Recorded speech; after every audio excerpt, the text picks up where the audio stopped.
Ito naman ang angel na yan. Naku po, ang lamig.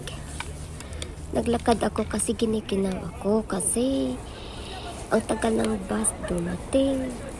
Kaya kailangan kong maglakad papunta sa kabilang bus stop.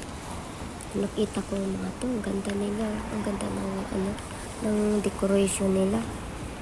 Tingnan mo naman kung ano kaganda yan. Pero nilagay nila yan sa sa tulay. Kaya super ang ganda. Tsaka yung mga decoration nila, yung mga light sa mga tulay, sa mga roadside. Ang ganda. Yan, nakarating na ako dito sa hintay ko ng bus. Wala pa rin. Isang bus stop na nadaanan ko. Wala pa rin yung bus na hinihintay ko.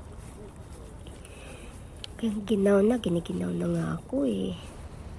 Kaya habang naglalakad, ayun, kumukuha na lang ako, nagbibideo na lang ako. Para hindi ako ginawin. Kasi itong amo ko, last minute kasi nagsabi na doon pala siya natulog sa kabilang bahay. Sabi niya, labhan ko daw yung bedsheet doon. Kasi parating na ang mga nanay ko dito at 2 bata. Eh, ano pa naman yun, alas 4, madilim na. Tapos ang lamig-lamig pa, minus 13. Tapos pagkagabi, tumataas pa yan, nasa 14, ganyan, 15, minus. Naku po. Habang nabangan ko yung bus ko pa uwi, naglakad na lang ako kaysa mag-stay ako sa bus stop at tumayo.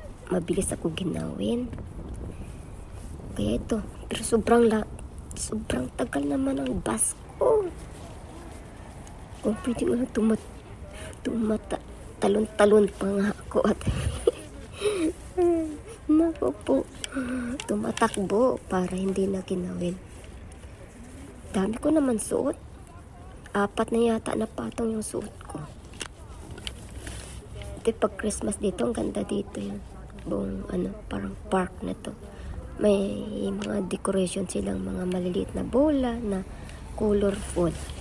Dinadayo dito ng mga toys. Ganito yung kagandang silbi.